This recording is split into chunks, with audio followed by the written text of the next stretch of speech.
Well, I'm not going into too much details because we don't have that much time, but just the question, who is using Twitter?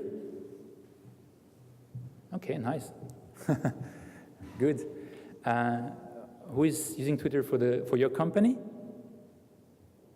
Okay, good.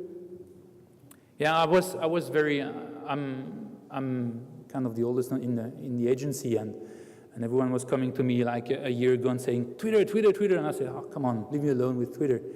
And I must say that I've changed my mind over time, and now I think it's one of the social media you should also take into consideration. But we never know from start what is right or wrong on internet, don't we? What is interesting to understand is, if we take Facebook in that case, the question is luxury watch audience on these social platforms. What do you think? Yes? Who is for the yes? Okay. Who is for the no? Okay. So more or less people, a few ones. Okay.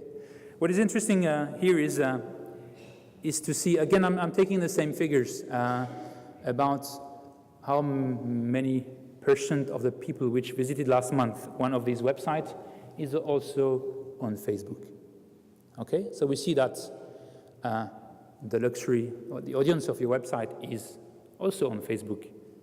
It might be a small percentage of the total people, of the 300 million profile there are on Facebook, but they're there, and if you don't monitor what they're telling about your brand, or if you're not present because you don't want to invest in that channel, you're losing the ground to someone else, and you might again be hijacked by someone else, like on search engines.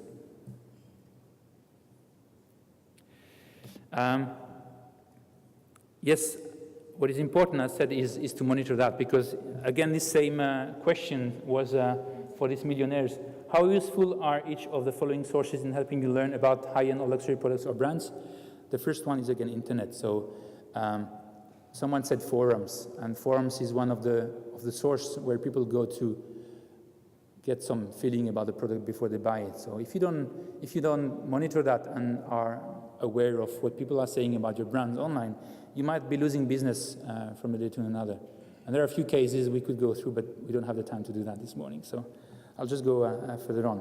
A nice story is, I think it's not only about monitoring social media, it's also about how do you want to use this audience which is there and spending their leisure time. A good example is Roger Federer. We're proud that Roger is Swiss and is a nice tennis player. It's a case of Rolex.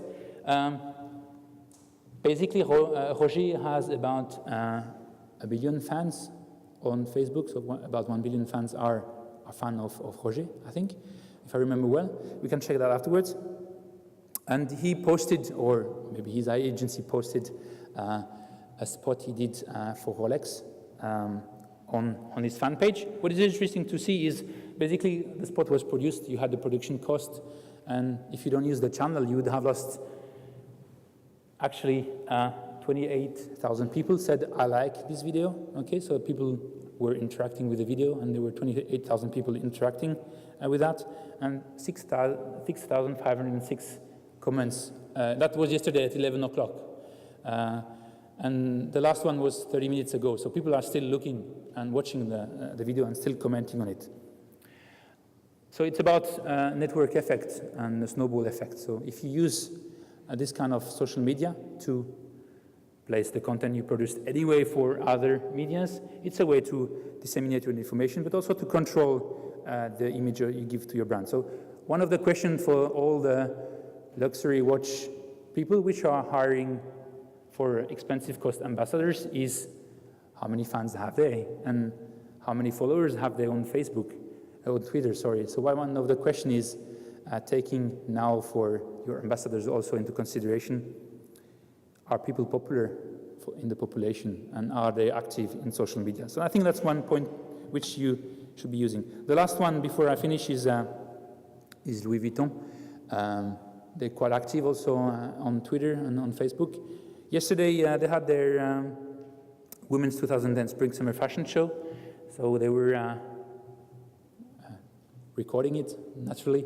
And they've been also spreading the word around. What is interesting to see here on Twitter, Louis Vuitton USA, because they have a Twitter for every region, they have 43,000 people which are following Louis Vuitton. So potentially you have 43,000 people which went to watch the video. And they have their own fan page on Facebook, where they actually streamed the fashion show online on Facebook.